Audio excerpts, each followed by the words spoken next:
Coucou et bienvenue sur mon petit coin d'internet.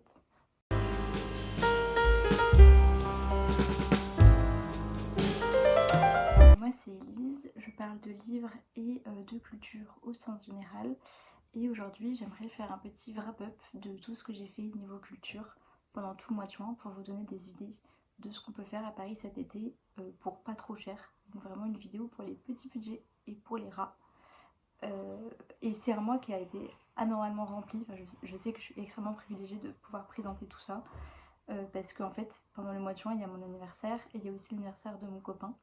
Et du coup, on a fait plein de sorties et plus que d'habitude, mais toujours dans des prix raisonnables. Donc voilà, je peux vous présenter beaucoup de choses parce que j'ai eu la chance d'avoir eu beaucoup d'invitations et de sorties programmées pendant ce mois-là. Donc voilà, j'espère que ça pourra vous donner un peu d'inspiration. Donc j'ai fait différentes catégories, du coup on va parler d'expositions, de films, de théâtre et de livres bien sûr. Et je vais commencer par du coup les expositions.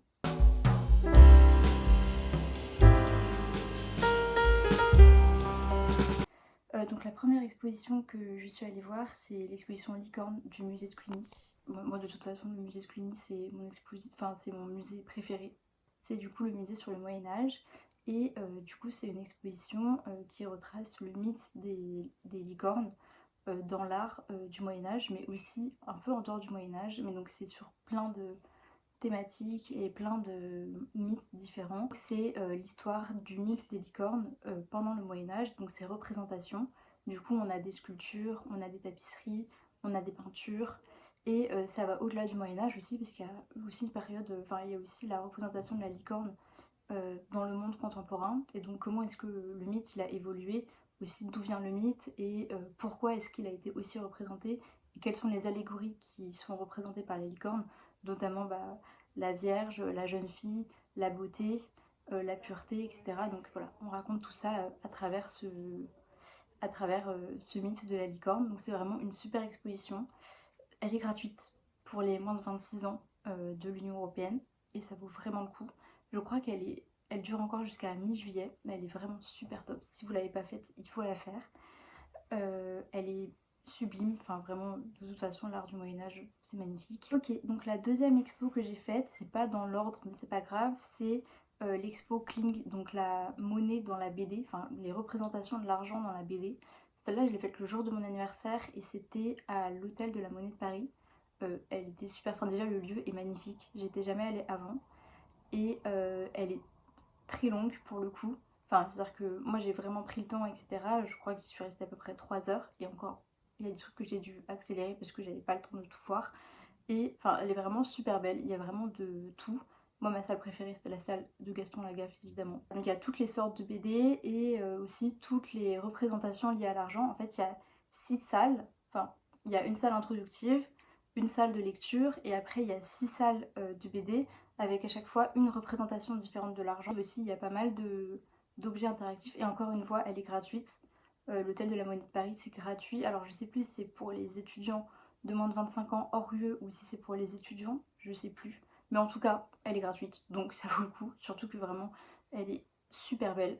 Il y a des planches, originelles de plein de BD. Il y a du Corto Maltese, il y a des Schtroumpfs, il y a vraiment du tout. Il y a du Lucky Luke, il y a beaucoup de Lucky Luke du coup évidemment.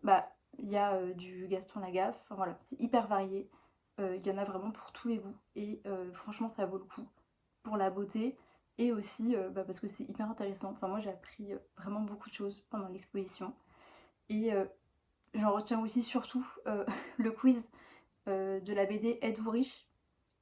Excellent, vraiment très très drôle à faire de toute urgence, c'est génial.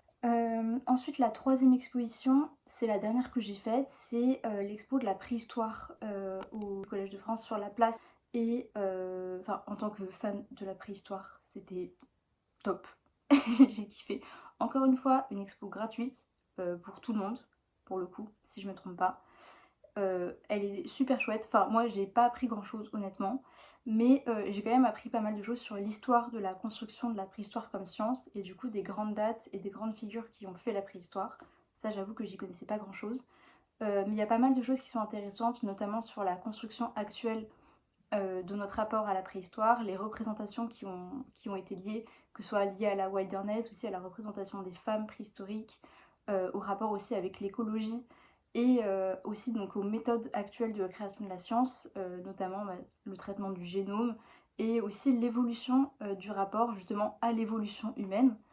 Donc comment est-ce qu'on est passé de l'homme bipède, c'est-à-dire j'ai la représentation, voilà, du coup du singe à l'homme, à aujourd'hui un buisson de l'humanité. Enfin, de toute façon, ceux qui me connaissent savent que la préhistoire, c'est mon dada. J'adore ça. J'ai fait des fouilles archéologiques pendant plusieurs années. C'est vraiment mon sujet passion. Et bref, ça m'a fait trop plaisir d'avoir une exposition sur la préhistoire gratuite et qui s'intéresse vraiment au côté scientifique et pas dans le spectacle. Et ça, du coup, bah, merci au Collège de France d'avoir fait ça. L'expo, franchement, elle est pas très longue. Elle dure à peu près 1 heure. Et pareil, à la fin, il y a un test avec des tampons pour faire un peu sa propre archéologie, enfin pour découvrir un petit peu les métiers de l'archéologie, etc. C'est franchement très marrant. Moi j'ai très kiffé. C'était vraiment pas mal. Ensuite la quatrième, pour le coup, là c'est une exposition payante. C'est l'exposition sur les cartes imaginaires à la BNF. Mon copain il a été assez gentil pour m'inviter pendant l'exposition, c'était vraiment trop gentil. Et elle est, pareil, encore une fois, superbe. Alors pour le coup, il y a beaucoup de monde. Il me semble que les prix sont aux alentours de 10 € la place pour les étudiants. Donc c'est quand même un peu cher, mais honnêtement ça vaut le coup. Elle est vraiment hyper riche.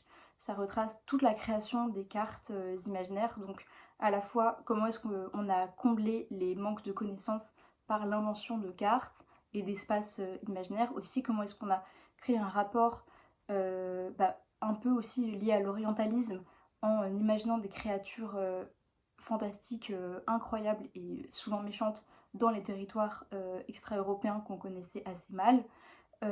Aussi du coup le rapport aussi à l'exploration justement des territoires, que ce soit les territoires continentaux ou les territoires marins, voire les banquises, enfin voilà, ça retrace tout ça. Aussi le rapport à l'imaginaire, évidemment. Donc à la fois les cartes imaginaires dans la littérature, mais aussi dans les jeux vidéo. Il y a vraiment des cartes, que ce soit des cartes liées aussi à la spiritualité et aux représentations du monde, qui sont hyper intéressantes et qui à chaque fois sont vraiment magnifiques. Je crois que c'est vraiment l'exposition dans laquelle j'ai pris le plus de photos et qui m'a permis de faire le plus de pages dans mon carnet, tellement elle est vraiment magnifique, enfin genre tout est beau. Et pour les nerds, enfin franchement il y a les cartes de Fairyland, il y a les cartes de Peter Pan, il y a les cartes de la Terre du Milieu, enfin il y a tout ce que vous voulez. Si vous êtes fan de quelque chose, il y aura. Franchement, c'était génial. Il y a même pas mal de monde. Moi, quand j'y étais, c'était encore pendant les cours. Et du coup, il y avait 2 classes scolaires. Mais franchement, ça vaut vraiment le coup. Elle dure à peu près, je pense, 2 h 30. Il y a juste la toute dernière salle qui vaut pas vraiment le coup sur vraiment le rapport à la carte aujourd'hui. Qui, pour moi, est assez mal faite. Enfin, elle est pas très bien expliquée.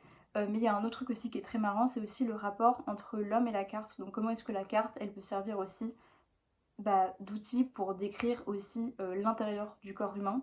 Du coup, utiliser un élément visuel pour expliquer des choses qu'on ne comprenait pas forcément à l'intérieur du corps et qu'on ne voyait pas forcément. Ça, je trouvais que c'était aussi très cool. Donc voilà, ça explore vraiment plein de rapports différents à la géographie, à l'art, à la découverte scientifique, aussi à l'ouverture du monde, et aussi du coup à l'accélération aussi des rapports entre les sociétés et les connexions. Franchement, c'était absolument à voir, je pense. Ensuite, le musée de l'immigration. J'y suis allée avec une amie et on a fait l'expo temporaire actuelle qui est du coup sur le rapport au racisme. Euh, Elle est pas ouf, honnêtement, elle est assez courte. Elle est, elle, Elle est très basique. Enfin, franchement, on n'a pas appris grand chose. Toutes les deux, on est ressorties un peu déçues de l'expo. Elle est beaucoup plus courte que l'expo sur les banlieues qu'il y a eu l'année dernière. Elle est à peu près, je dirais, 3 fois plus courte. Pour le coup, elle est gratuite. Donc, franchement, si jamais pendant la canicule qui s'annonce, vous avez envie d'un peu de fraîcheur, le palais de la Porte Dorée, déjà, il est beau. Et il fait frais. Il y a la clim. Donc, ça vaut le coup d'y aller si jamais vous avez chaud. Donc ouais, l'expo elle est pas folle folle, il y a pas mal de représentations autour du mobilier, etc. au début qui sont assez intéressants, le rapport aussi du coup à ce qu'on emmène dans l'exil, etc. et comment est-ce que les objets du quotidien peuvent aussi être des témoins du coup des perceptions racistes de la société. Et après il y a toute la deuxième partie qui s'inscrit sur l'histoire de témoignages, etc. Avec, alors c'est très chiffré pour le coup, c'est des chiffres sur le racisme qui sont assez éloquents, mais on n'apprend pas grand chose quand on s'intéresse déjà au sujet, quand on a déjà des connaissances, ça apporte pas grand chose. Par contre, avant ça, avant de faire l'expo temporaire, on a fait l'expo permanente. Et là, pour le coup, c'est génial. Ça retrace vraiment l'histoire de la migration en France depuis l'Ancien Régime, donc depuis à peu près le XVIe siècle, jusqu'à aujourd'hui. Aussi les chiffres de la représentation des populations étrangères en France à travers toute la période, quels ont été les types de migration qu'il y a pu y avoir, quels étaient les flux aussi, donc qui venait et qui sortait de France, quels étaient les rapports aussi sociaux et d'entraide entre les populations, où est-ce que ces populations elles vivaient, enfin vraiment c'est l'expo permanente, elle est super belle. Et toute la période contemporaine à partir du début du XXe siècle, elle est hyper intéressante aussi. Enfin, là pour le coup on n'est plus seulement dans des archives papier et dans des chiffres, on a aussi du coup des témoignages, on a du mobilier, on a plein de choses aussi liées à l'art des populations immigrées. Par exemple, on a toute une salle musicale avec que des vinyles d'artistes issus de la diversité. On a aussi les posters liés aux luttes sociales des populations immigrées en France. Ça, c'était sublime. Enfin, vraiment, de toute façon, les affiches de mobilisation, elles sont toujours hyper colorées, hyper belles. Et en plus de ça, après, on a des éléments plus abstraits. Voilà. Et par exemple, on a les statues des Guignols de l'info de toute l'équipe de 98. Ça, c'était très chouette. Et d'ailleurs, je ne pensais pas que les statues des Guignols étaient aussi grandes. Je pensais que c'était littéralement des poupées, quoi. Toute la dernière salle sur l'état des migrations actuelles. Donc, quelles sont les conditions de la traversée en Méditerranée, comment porter secours. Enfin voilà, c'était vraiment hyper complet et hyper enrichissant. Et là, pour le coup, l'expo permanente, elle est assez longue.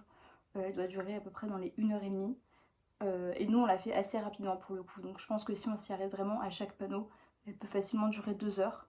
Et donc voilà, encore une fois, pendant la canicule, ça vaut le coup. Surtout que, comme l'expo temporaire, elle est gratuite. Une expo que j'ai vue nulle part, c'est l'exposition Paris en 1970. En fait, il n'y a eu aucune pub et c'est juste que je voulais aller à un autre musée dans le Marais qui faisait une exposition sur la mode qui m'intéressait, sauf que c'était payant et c'était cher, genre c'était peut-être 10 € l'entrée. Et on a dit finalement non, on n'y va pas. Et on était passé devant les archives de la ville de Paris et il y avait un panneau pour une expo de photos et on s'est dit on a qu'à aller là-bas. Et c'était du coup dans la cour d'abord et il y avait plein de photos de Paris en 1970 et en fait c'est un projet qui avait été organisé par la ville de Paris cette année-là qui en fait a divisé la ville en je crois 300 mini-quartiers et a fait tirer ces quartiers-là à des photographes amateurs qui du coup ont dû ont dû photographier la ville de Paris en 1970 dans ce quartier-là, donc que ce soit le marché, les rues, les parcs, les interactions sociales, etc., aussi les écoles, pour voilà, faire un témoignage global de toute la vie parisienne en 1970. Et donc l'expo, elle est à la fois dans la cour d'honneur des archives, mais aussi après dans le bâtiment. Et donc on se balade dans tout le bâtiment, c'est très très cool. Et voilà, le projet il est hyper intéressant et on voit vraiment à la fois on voit vraiment toutes les populations. Voilà, on les suit vraiment dans leur quotidien et le but c'était vraiment pour la ville de Paris de laisser une trace de la vie, d'une population en 1970 en France. Et voilà, donc c'était un témoignage assez intéressant aussi du coup sur l'évolution aussi des questions sociales, de la liberté des femmes, etc. Enfin voilà, c'était vraiment une expo de photos qui, encore une fois, est assez rapide, c'est gratuit. Et elle dure à peu près 1 heure, 1 h 30. Et elle est franchement assez jolie à voir. Et en plus de ça, il y a un meuble dans lequel il y a en libre accès les cartes de tous les plans de Paris depuis à peu près 1400. Et on peut juste les regarder et voir l'évolution des murailles de Paris depuis 1400. Ça aussi, c'est très cool, je trouve. Et ça vaut le coup. Ensuite, j'ai visité le Panthéon. Alors ça, c'était au tout début. Ça, c'était vraiment au tout début du mois de juin. En fait, c'était le premier dimanche du mois parce que je sais qu'à Paris, il y a le premier dimanche du mois gratuit, normalement. Et donc, je me suis pointée au Panthéon. en disant bah c'est le premier dimanche du mois, est-ce que je peux rentrer gratuitement? Ils m'ont dit bah non, parce que le premier dimanche du mois c'est que en hiver. Et bah ok, bah, c'était chouette de le savoir, enfin j'aurais bien aimé être au courant. Il s'avère que, vous inquiétez pas, c'est gratuit pour les moins de 25 ans, donc de toute façon on n'a pas payé. Enfin voilà, moi j'étais déjà allée au Panthéon, mais mon copain il n'était pas encore allé, et c'est vraiment en face de la fac, donc ça vaut le coup. Et enfin voilà, moi j'ai trouvé ça très chouette. C'était avant la panthéonisation de Marc Bloch du coup, mais après donc celle de Badinter. C'était très chouette, on a visité pendant peut-être 1 heure, que ce soit du coup l'étage avec les peintures et après du coup les caveaux. Pour le coup, je pense que c'est une très bonne destination de canicule. Vu l'épaisseur des murs, je pense que c'est vraiment une excellente solution anti-canicule, surtout l'étage caveau. Alors peut-être pas tout de suite pendant la canicule parce qu'il risque d'y avoir du monde avec la panthéonisation de Marc Bloch, mais très bon lieu à retenir en période de canicule. Et enfin la dernière expo c'est l'expo de Marilyn Monroe. Donc là aussi c'est une expo payante, mais moi j'ai eu beaucoup de chance parce que ma mère m'a offert des places pour mon anniversaire, donc j'ai pu y aller avec elle. Et parce que on est toutes les deux des grandes fans de Marilyn Monroe, et c'était vraiment super beau. Et c'était très chouette parce que du coup c'était une expo qui s'intéressait pas que à la photographie et au rapport de Marilyn Monroe avec son public, mais vraiment l'utilisation du Star System contre Marilyn Monroe, comment est-ce qu'elle a été récupérée par Paramount pour devenir du coup la star qu'elle est devenue. Ça met aussi beaucoup en avant sa lutte pour l'indépendance et pour la revalorisation de son contrat contre sa société de production, enfin pour sa société de production et contre la société qu'il avait engagée à l'origine. Ça revient sur ses origines en tant que pin-up de photographie. Ça revient aussi sur la construction des scandales justement de la Paramount pour faire vendre ses films. Et du coup comment est-ce qu'elle s'est retrouvée victime du Star System, et aussi euh, tous les dictats auxquels elle a été confrontée pour pouvoir devenir la star qu'elle est devenue par la suite. Aussi ça met aussi vraiment en avant aussi le côté de la construction de son image par les costumes, donc l'extrême blancheur de Marilyn, avec le fait qu'elle porte vraiment beaucoup de blanc, qu'elle s'est teint les cheveux pour être encore plus blonde, enfin voilà. C'était hyper intéressant cette image vraiment de la construction du Star System autour de Marilyn Monroe, qui du coup était l'actrice la plus rentable de l'histoire de Paramount à cette période-là. Et alors même que quand elle était du coup l'actrice la plus rentable de la société, elle n'était toujours payée que un quart par rapport à ses collègues hommes. Elle était payée à peu près 500 000 dollars pour un premier rôle, enfin un premier second rôle disons, parce elle était jamais la personne qui avait le plus de texte. Et ensuite, alors que ses collègues masculins, eux, étaient payés 2 millions. Enfin voilà, est-ce qu'on se rappelle vraiment d'eux? Beaucoup moins. Et ça revient aussi sur la récupération de Marilyn, enfin comment est-ce qu'elle est devenue du coup une icône de la culture populaire, et comment est-ce qu'elle est toujours rappelée et elle est toujours réinterprétée par les figures queer et les figures stars actuelles. Donc il y a toute une pièce dans laquelle il y a toutes les images des stars masculines, féminines ou queer qui ont récupéré l'image de Marilyn pour eux, que ce soit dans des clips, pour y faire des références, enfin, c'est vraiment très très cool. Et elle est assez longue, elle fait à peu près 2 heures, et donc franchement pour le prix, je pense que ça vaut le coup si vous êtes des fans. Euh, Par contre je vous déconseille d'aller à la boutique parce que la boutique est vraiment... Moi franchement j'ai trouvé que l'expo était vraiment chouette. Surtout vraiment voilà sur le fait qu'il s'intéresse pas que aux photos de Marilyn, alors que c'est très souvent ce qu'on retient de Marilyn, c'est la dernière séance, etc.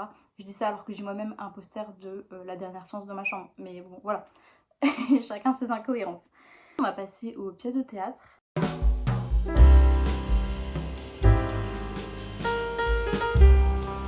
Donc j'en ai vu 4 ce mois-ci, enfin 3, mais une vraiment à la toute fin mai, donc je peux l'inclure parce que de toute façon elle joue encore. Donc c'est Penthesilée de Van Cleest, et donc c'est la comédie française, mais hors les murs, donc c'est-à-dire que cette année, comme la comédie française, donc la salle Richelieu, elle est en travaux, je pense que c'est vraiment l'année pour laquelle vous pouvez vous faire plaisir pour aller à la comédie française, parce qu'il n'y a pas tous les vieux de gros bourgeois qui veulent juste se faire voir à la comédie française et prendre une place hyper chère, ce qui du coup fait monter les prix. Enfin, c'est-à-dire que même en plus la sélection des théâtres dans lesquels ils jouent, hors les murs, reste fantastique. C'est-à-dire qu'il y a la Porte Saint-Martin, là en l'occurrence c'était joué dans la salle du Vieux Colombier qui de toute façon appartient à la Comédie Française. Mais bref, le fait que ce soit pas dans la salle Richelieu enlève un certain nombre de gros richoux qui veulent juste se faire photographier à la Comédie Française. Je dis ça la dernière fois quand je suis allée voir les Fous pour de Scapin, dans la salle il y avait Balkany au deuxième rang, pour vous dire. Là je pense qu'il n'y a aucune chance que vous croisiez Balkany par hasard dans n'importe quelle salle de théâtre. Pour en revenir à Pentésilée, c'est l'histoire de Pentésilée, du coup la reine des Amazones, et de Achille pendant la guerre de Troie, et donc c'est une histoire fantasmée puisque en l'occurrence dans la version d'Homère, les Amazones ne font pas partie de la guerre de Troie, et surtout elle ne rencontre pas Achille et elle ne tue pas Achille. Là en fait dans la pièce, ce qui se passe c'est que Pentésilée et tombent amoureux l'un de l'autre, sauf que Pentésilée dans sa tribu, elle ne peut pas choisir l'homme qu'elle veut, enfin c'est-à-dire qu'en fait elle doit vaincre la personne en duel pour pouvoir en faire un peu son esclave, et donc avoir des enfants avec lui et après le jeter en fait en quelque sorte. Et Achille lui aussi tombe amoureux de Pentésilée, donc ils se retrouvent tous les deux dans une situation impossible et donc ils font un duel et Pentésilée tue Achille. C'est pas du spoil, hein, c'est vraiment écrit sur le résumé de la pièce sur le site de la Comédie Française, donc c'est pas du spoil. Et donc en fait on nous le raconte de toute façon au début puisque ça commence par la mort d'Achille et ça finit par la mort d'Achille. Et en fait la pièce c'est vraiment tout le combat qu'il y a entre les deux.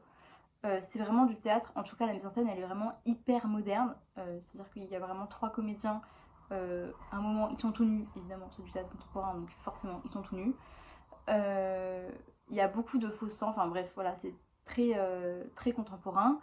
Et par contre j'ai trouvé que l'histoire elle était intéressante même si du coup c'est une réécriture de la guerre de Troie, même si la guerre de Troie elle-même est un mythe, mais bon, bref voilà. La comédienne qui joue Pentésilée, elle a tendance à vraiment déclamer à la version très antique et très classique en fait de la tragédie, vraiment avec des phrases qui s'éternisent et avec un ton assez, assez incompréhensible en fait et très dramaturgique pour pas grand chose. C'est-à-dire que on pourrait tout à fait avoir une mise en scène avec une comédienne qui parle beaucoup plus normalement et beaucoup moins lancinant.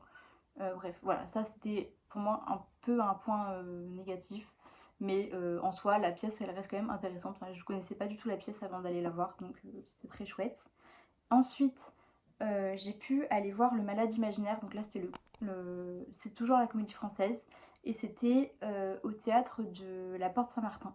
Et c'était le cadeau de mon copain pour mon anniversaire. Donc très gentil à lui. Ce qui était cool, c'est que les places, on les a prises sur le Pass Culture. Donc voilà, si jamais c'est trop cher pour vous, ce que je comprends complètement, sachez qu'il y a des places de la Comédie Française sur le Pass Culture, notamment du coup dans le cadre de Hors les Murs, vu que ce sont des spectacles moins attractifs que quand c'est dans la salle Richelieu, il y a des places sur le Pass Culture, donc ça peut être une bonne alternative. Et là pour le coup c'était vraiment très chouette. Moi j'ai trouvé que la mise en scène elle était extrêmement similaire à la mise en scène du Bourgeois Gentilhomme qu'il y a eu avec Christian Eck, dont je reparle juste après, en septembre dernier, notamment avec la scène finale où c'est vraiment hyper folklorique, hyper excentrique, vraiment avec une mise en situation ridicule du personnage principal. Là, c'est pas Christian Eck qui joue, mais tous les comédiens sont vraiment formidables.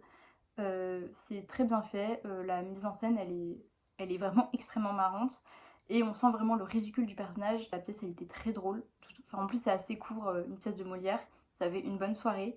Et enfin voilà, on a vachement rigolé, c'était vraiment très très cool. Les comédiens, ils sont pas très nombreux et la troupe joue vraiment super bien dans cette pièce. Donc voilà, ça vaut vraiment le coup. Ensuite, moi-même, j'ai offert à mon copain des places pour aller voir La Cerisette de Tchekhov à la cartoucherie. Donc c'était au théâtre de la Tempête. Donc c'est pas celui de Aranouchkine, c'est celui qui est en face. Et alors c'est une pièce qu'on avait tous les deux déjà vue et que moi j'aime beaucoup. Notamment parce que du coup c'est une pièce d'été et je trouvais que c'était un chouette cadeau d'anniversaire. Et surtout ce qui est très cool, c'est que comme il faisait chaud, c'était un peu avant la canicule du coup, mais il faisait quand même déjà très chaud. L'acte 2 a été joué en extérieur, enfin c'est l'acte du pique-nique en fait, l'acte du pique-nique de la famille en question en Russie, en face de la Cerisette. La scénographie elle était aussi très sympa, il y avait beaucoup de changements de costumes par contre, ça c'était c'était pas forcément très nécessaire. Il y a une scène moi que j'ai beaucoup aimée, c'est quand le cerf, l'ancien cerf de la maison qui est devenu très riche, rachète la maison et la Cerisay pour la raser et pour en faire un parc résidentiel de vacances d'été. En fait, il soulève le tapis du salon et en dessous du tapis du salon, il y a le plan qu'il avait dessiné pour du coup séparer la terre en petits bouts pour construire des petites maisons et donc faire un peu du Airbnb euh, dans ce coin-là. Bref, voilà, donc ça c'était vraiment très cool. Ce qui était moins cool, c'est qu'il y avait deux comédiennes qui surjouaient pas mal, notamment qui avaient qu'un seul registre, c'était vraiment la colère. C'était la mère de la pièce et l'une des servantes. J'ai trouvé que vraiment ces deux-là, elles jouaient pas très bien, mais bon, voilà. Et après, ce qui est bien aussi, c'est qu'ils avaient un peu modernisé la pièce, c'est-à-dire qu'avant chaque acte, il y avait un comédien qui prenait la parole un peu en mode... Enfin déjà, il brise le quatrième mur, et ils font un monologue en fait sur ce qui va se passer pendant la pièce, et qu'est-ce que leur personnage va ressentir, où est-ce qu'on en est dans la pièce, etc. Donc ça, c'était assez intéressant. Surtout si on ne connaissait pas la pièce, c'est vraiment un moyen... Enfin, vraiment, la troupe nous prend par la main, quoi. Bon, moi, du coup, je connaissais la pièce, mais ça restait quand même assez cool. Même si, pour le coup, les intermèdes sont assez longs, du coup ça fait 10 minutes de prise de parole entre chaque acte, donc des fois ça peut quand même un peu sortir de la pièce, mais bon, c'était chouette. Et aussi la scène de la grande fête dans l'acte 3 ou 4, je sais plus, elle était filmée en plan séquence en même temps que les comédiens qui jouaient, et ça c'était pour le coup assez intéressant. Voilà.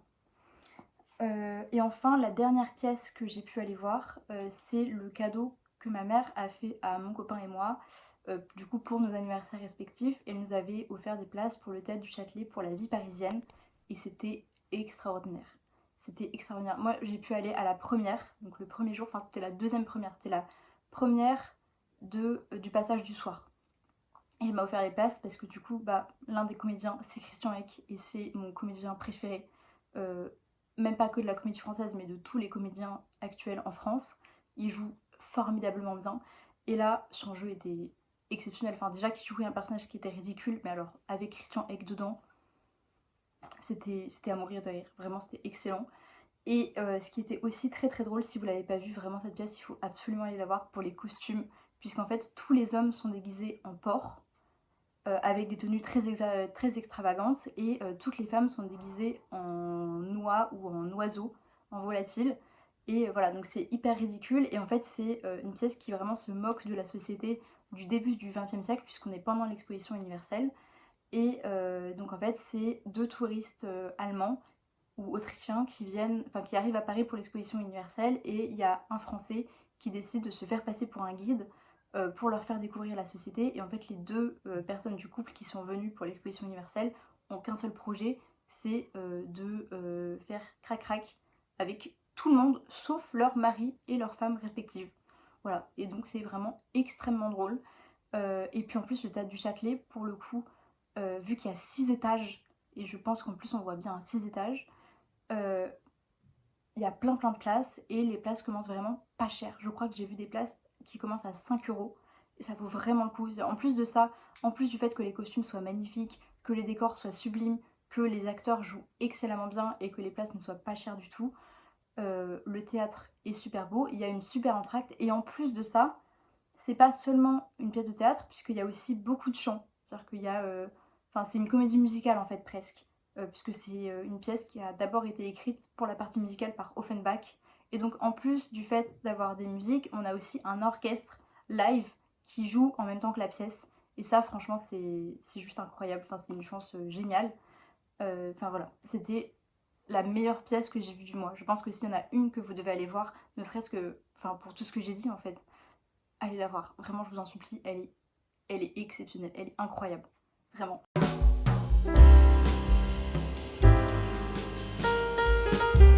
Alors ensuite, on va passer aux films. Donc je vais commencer par les films que j'ai revus ce mois-ci, que j'avais déjà vus auparavant. Donc les deux premiers que j'ai revus, c'est La Boum 1 et 2. Moi je les connais par cœur et je les aime tous les deux. Moi personnellement je les connais par cœur et je les adore, mais mon copain les avait pas vus, donc on a décidé de les revoir ensemble ce mois-ci. Et voilà, donc on a passé tous les deux un super moment. Enfin moi personnellement, je sais que c'est un avis un peu controversé, je préfère le 2. Je préfère le 2 au 1. Je sais que je vais pas me faire beaucoup d'amis, mais je sais pas, elle est plus mature. En fait, pour moi, la scène du gage dans la rue entre, entre la petite sœur de sa meilleure amie et le personnage principal, pour moi, c'est de l'or. Enfin, j'aime trop cette scène, je sais pas. Pour moi, c'est vraiment ma scène préférée. Je sais qu'il y en a beaucoup pour lesquels c'est la scène justement où elle demande la boum, enfin, elle demande d'aller à la boum à ses parents dans le 1. Donc c'est pour ça qu'ils préfèrent le 1. Moi, c'est le 2. Voilà. Chacun son. Voilà. J'ai le droit, s'il vous plaît. Laissez-moi avoir le droit. Ensuite, le deuxième que j'ai revu, c'est l'aile ou la cuisse. J'ai décidé de le revoir parce que en fait, le matin même, j'ai vu la vidéo de Climarx sur le poulet. Je sais pas si vous l'avez vu, c'est sur la chaîne de l'Humanité. Et elle a fait une vidéo sur le poulet, sur le Tetsi Croussi et qu'est-ce que ça dit en fait de notre civilisation, le fait qu'on mange autant de poulet et pourquoi c'est politique de manger autant de poulet dans notre société. La vidéo est passionnante et dans la vidéo, à un moment, elle met un extrait de l'aile ou la cuisse et je me suis dit, je veux le revoir. Je veux le revoir. Et le soir même, je l'ai revu. Et en fait, je l'ai revu parce que c'est littéralement le seul Louis de Funès que je peux me blairer. Je déteste Louis de Funès. Vraiment, j'aime pas du tout. Ça ne l'a jamais fait. Lui et moi, non. Mais celui-là, oui, parce qu'il y a Coluche aussi dedans et que il a rend. Il y a quand même le fait avec la secrétaire et tout, le rapport avec la secrétaire et tout. Pas très fan. Ah, ça a mal vieilli. Mais ça reste très drôle. Et puis ça dénonce l'agro-industrie, etc. C'est, pour ma part, fort sympathique. J'ai passé vraiment un bon moment en le revoyant. Ensuite, j'ai revu aussi le dîner de con parce que c'est pareil, mon copain l'avait pas vu et moi c'est. Enfin, avec Le Sens de la Fête, c'est mes deux comédies françaises préférées. Enfin, c'est hilarant. En plus, il y a une année en cours de théâtre où on l'avait joué et c'est tellement drôle le dîner de con. Et je reviens même pas qu'il l'avait jamais vu. Donc évidemment, je lui dis on va le revoir. Enfin, je vais le revoir, tu vas le voir. Et il a kiffé parce que c'est le dîner de con quoi. Si vous connaissez pas le dîner de con, il faut voir le dîner de con quoi. Je sais pas quoi vous dire, c'est génial. Je vais passer au film que j'ai vu pour la première fois ce mois-ci. Et le premier c'est Edmond. Donc là pour le coup c'est mon copain qui m'a dit tu l'as pas vu, il faut que tu le vois. Et je l'ai vu. Et je comprends pourquoi il m'a demandé de le regarder. Je l'ai pris en DVD à la médiathèque. Et grosso modo c'est... il y a une pièce de théâtre. Je sais pas si le film... Je crois que le film... Oui, le film est une captation de la pièce de théâtre, il me semble. Et en fait, ça raconte la création de Edmond Rostand qui écrit Cyrano de Bergerac et comment est-ce que personne autour de lui ne croit à cette histoire, enfin, ne croit que cette histoire va fonctionner et comment est-ce qu'il écrit la pièce. Et enfin voilà, c'est une comédie, c'est vraiment archi drôle. Et voilà, si vous l'avez pas vu, pareil, je recommande, c'était super. Et après, pour le coup, les autres films, ça va être des films un peu girly pop que j'ai regardé pendant que j'étais chez mes grands-parents pour échapper à la canicule. Canicule.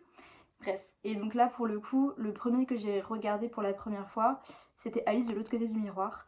Je l'avais jamais vu. Enfin, j'ai vu Alice au Pays des Merveilles, bien sûr.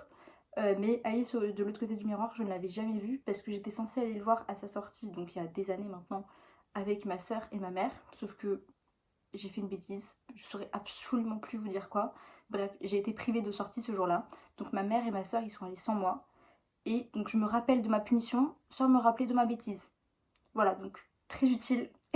Et du coup, je l'ai regardé pour la première fois pendant les vacances là. Et c'était génial. Vraiment, je pense que je préfère quand même Alice au Pays des Merveilles. Mais la suite est incroyable. Enfin, pour le coup, après ça, j'ai fait des rêves. Mais des rêves très chelous. Mais waouh, enfin je veux dire, les narrateurs ils se sont fait kiffer. Je trouve que vraiment l'écriture du film, avec toutes les blagues, etc., les jeux de mots et tout, enfin c'est vraiment super bien écrit. Les personnages sont hyper drôles, enfin comme dans le premier film. Après je trouve que pour le coup la personne qui remplace Johnny Depp dans Le Chapelier joue pas très bien. Je trouve que son jeu est pas fou. Par contre le personnage de Alice et le personnage des deux reines, c'est des reines quoi, enfin c'est hilarant, j'ai adoré. Et l'histoire aussi dans le monde du présent, etc., c'est enrageant au possible, enfin c'était vraiment top. Et puis les costumes sont magnifiques, j'ai adoré. Et après ça, le lendemain, j'étais un peu sur ma lancée girly pop et j'ai regardé Weekend Partie 1 que j'avais pas vu quand il était sorti au cinéma. Et autant, enfin vraiment je suis une immense fan du Magicien d'Oz. Et donc c'était trop bizarre aussi pareil que je l'ai pas vu Weekend. Et je l'ai regardé. Très contente d'avoir un peu plus de background sur, le Magicien d'Oz et l'univers et cetera. Par contre les musiques, j'ai pas aimé. J'ai pas aimé, les parties musicales en dehors de Popular parce que, je veux dire, le feat Ariana Grande et Mika restera pour toujours un souvenir à chérir, quoi. Enfin, le clip est absolument incroyable. Enfin bref, je m'égare. Et voilà, les musiques j'ai pas aimé. L'histoire sympa, par contre la première scène, alors j'ai pas vu le 2 encore, hein, donc pas de spoil s'il vous plaît, mais la première scène avec l'ouverture sur la mort de la méchante sorcière, j'ai pas trouvé ça nécessaire pour le premier film. Enfin, ils auraient pu commencer directement à la naissance de Elphaba et ça aurait tout aussi bien marché. Enfin, vraiment, j'ai pas compris. Ça avait pas trop de sens. Et la scène était pas dingue. Enfin, la scène d'ouverture est vraiment pas bien faite. Bref, ça en tout cas, j'ai pas kiffé. Et ensuite, le dernier film que j'ai regardé ce mois-ci, bah, je l'ai regardé avant-hier, donc vraiment le 30 juin. Et c'était But I'm a Childer. Je me suis dit, allez, pour finir la Pride, on va regarder ça. Et c'était pareil, c'était trop bien, je l'avais jamais vu. Et ça raconte du coup l'histoire d'une fille qui du coup est cheerleader. Elle sort avec un mec de l'équipe de football de son lycée, etc. Mais tous ses amis, son copain et sa famille pensent qu'elle est lesbienne et du coup ils l'emmènent dans un camp de reconversion, quoi, enfin de réajustement sexuel. Et en fait, elle se rend compte là-bas qu'elle est vraiment lesbienne et elle tombe amoureuse. Enfin bref, c'est vraiment trop beau, c'est vraiment magnifique. Pareil, les décors sont hyper drôles. À chaque fois, ils jouent sur l'ambiguïté et tout. Enfin, c'est hyper marrant. Les dialogues sont hyper choux. Enfin, vraiment, les sentiments, etc., la manière dont c'est fait, c'est adorable. Et enfin voilà, vraiment, j'ai adoré. Et c'est hyper court. Il est gratuit sur YouTube d'ailleurs. Et il dure 1h30, 1h20, 1h30. Et voilà, vraiment je l'ai regardé en fin d'après-midi et c'était super top.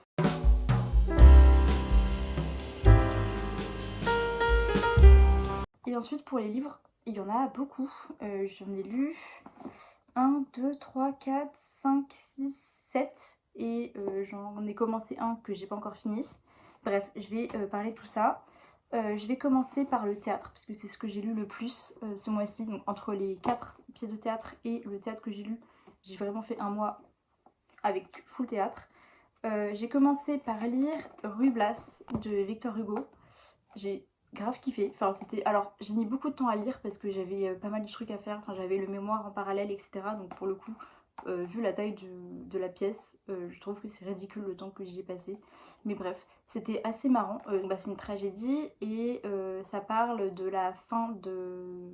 Enfin, ça parle de la cour d'Espagne à la fin du XVIe siècle, je crois. Donc en fait, c'est une intrigue entre un aristocrate qui déteste la nouvelle reine d'Espagne et qui du coup, enfin qui se fait chasser du royaume d'Espagne par la reine et qui donc décide de prendre sa vengeance en faisant passer son serf, enfin son serviteur, pour un cousin à lui qui est devenu un vagabond parce qu'il a dépensé toute sa fortune et les deux se ressemblent beaucoup. Sauf qu'en fait, le serviteur auquel il demande de se faire passer pour l'autre aristocrate qui s'appelle Don César est amoureux de la reine et la reine tombe amoureuse de Ruy Blas sous sa forme aristocratique.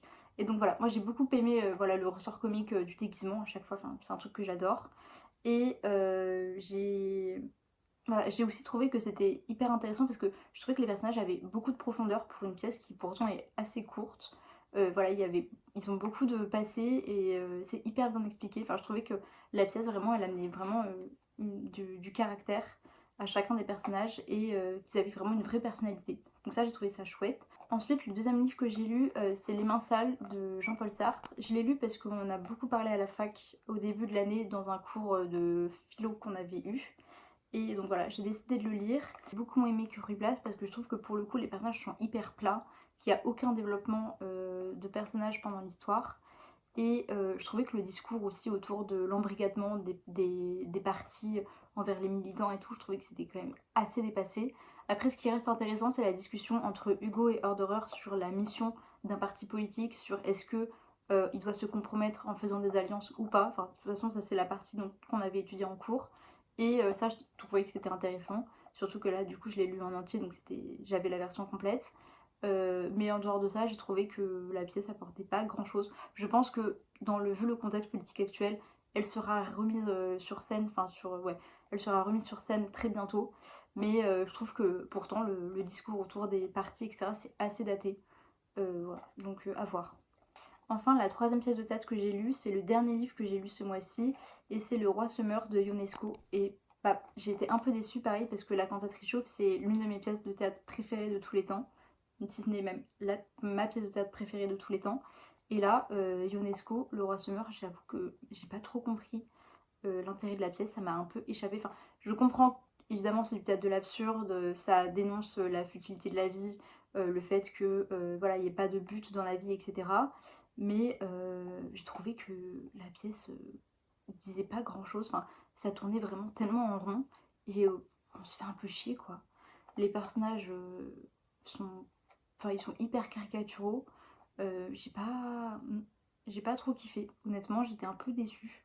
De toute façon, c'est pas un mois de lecture fou dingue. J'avoue que j'étais un peu déçue du Roi se marche. J'avais aussi vraiment des grosses attentes et voilà, ça a pas été hyper complet. Mais bon, c'est pas grave, tant pis. On verra pour la prochaine pièce de UNESCO que je lirai. Mais bon. Bah, en fait, j'ai pas kiffé l'exécution de la pièce. En fait, voilà, c'est ça. Ensuite, je vais passer au PD. Enfin, ça va être très rapide parce que j'en ai lu qu'une seule ce mois-ci. Et c'était même pas prévu. En fait, c'était juste que je voulais prendre une autre BD à la médiathèque. Sauf qu'elle était pas disponible dans ma médiathèque. Du coup, bah, j'ai regardé les autres BD de l'auteur. La BD en question, c'est Piscine Molitor de Hervé Bourris.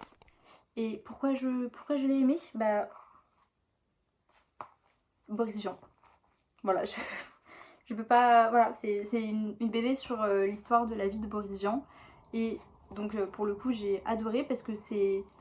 En plus, en tant que fan, je trouvais que c'était hyper intéressant parce qu'on en apprend beaucoup sur son enfance, etc. Alors que euh, dans les livres commentés, etc., il s'appuie surtout sur sa période de roman et sur sa fin de sa vie, sur sa maladie cardiaque, etc.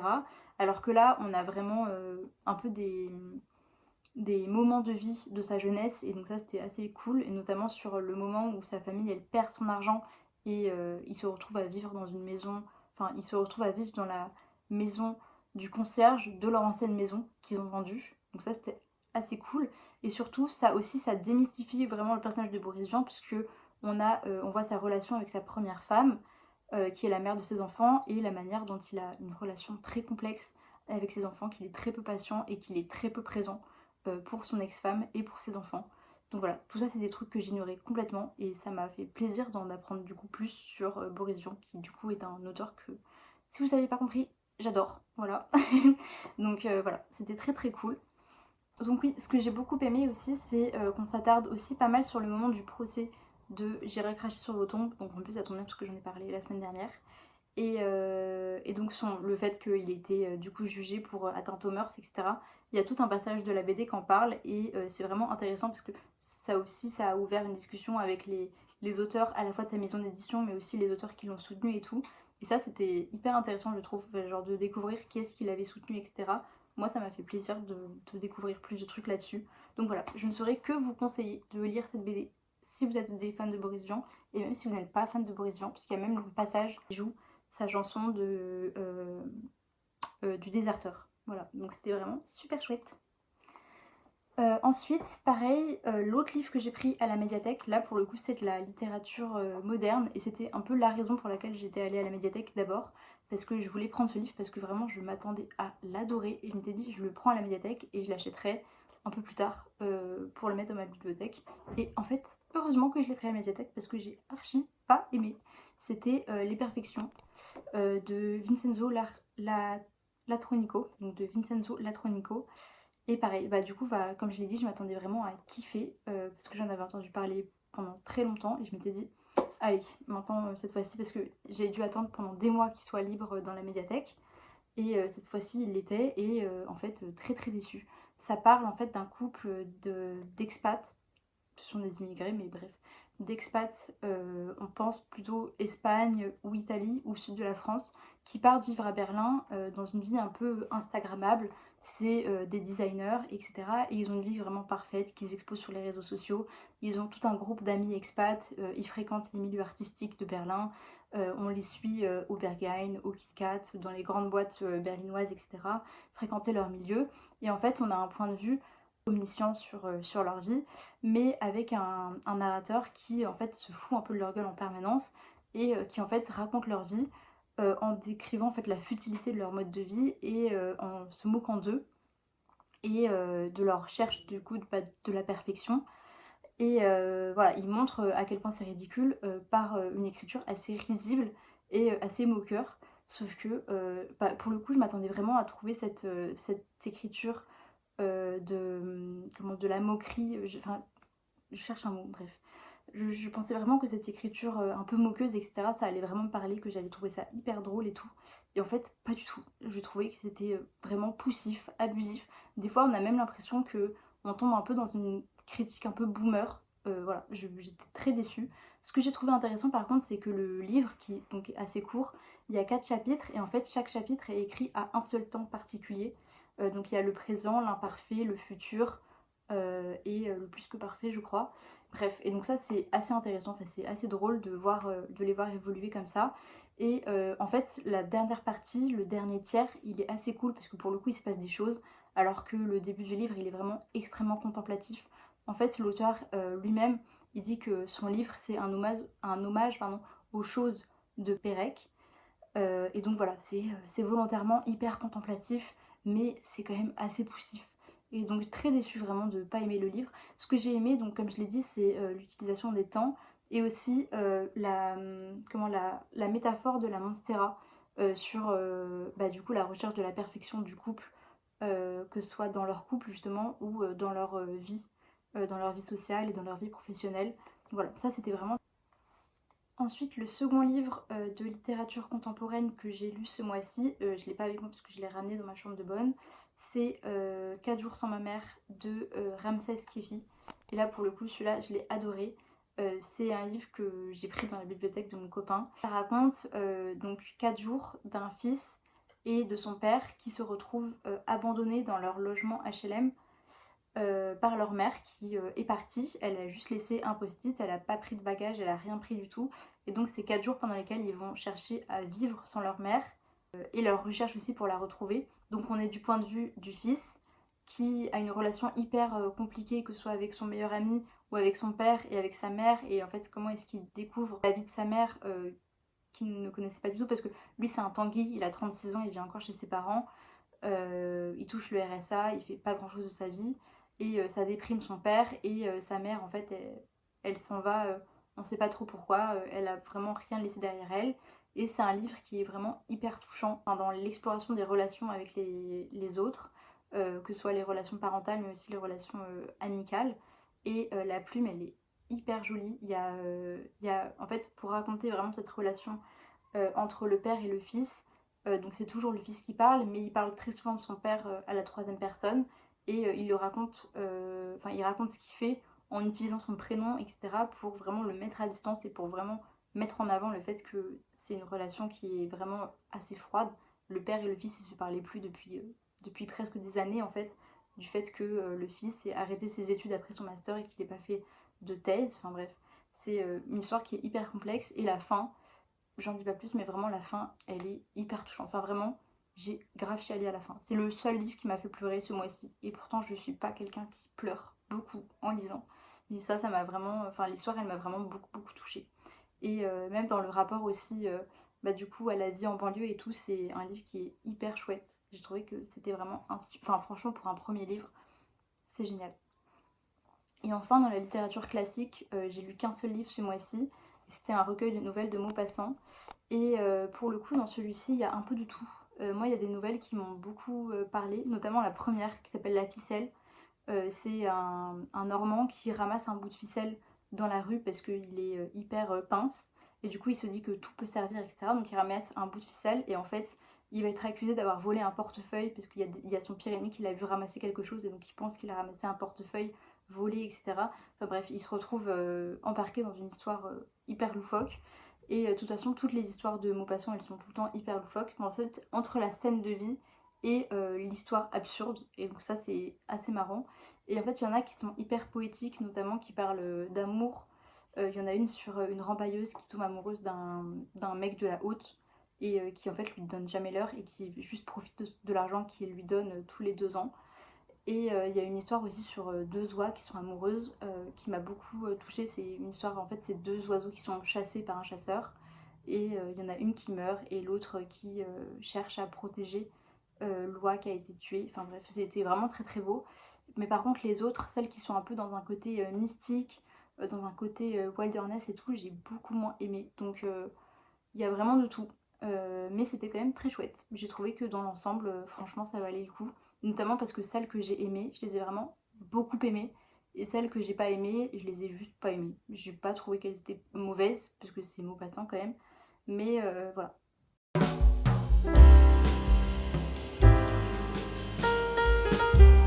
Donc voilà, ça conclut un peu la vidéo. J'ai blablaté pendant presque 2 heures. En vrai, c'était un peu long. Je pense que le montage de la vidéo va être un peu long également. C'est pas grave. Voilà, j'espère qu'en tout cas vous aurez trouvé des recommandations intéressantes et que maintenant vous savez quoi faire de votre été dans un budget toujours très raisonnable. Surtout, vraiment, n'hésitez pas à occuper des espaces comme les musées et les médiathèques pendant la canicule parce que ça s'annonce encore très chiant. Très chiant pour les 10 jours à venir. Là, j'ai pas hâte. Je pense que personne n'a hâte. Et autant la première canicule, la semaine dernière, j'ai pu m'échapper chez mes grands-parents en Normandie. Et déjà, il faut savoir qu'en Normandie, il faisait 36 degrés et que les gens se baignaient jusqu'à 21h30 en semaine. Je n'avais jamais vu ça de ma vie. Donc là, si ça continue encore, je sais pas quoi faire. Mais bon, bref, j'espère que voilà, pour la vidéo, j'espère qu'elle vous a plu. Et on se revoit vite. Voilà, bisous bisous.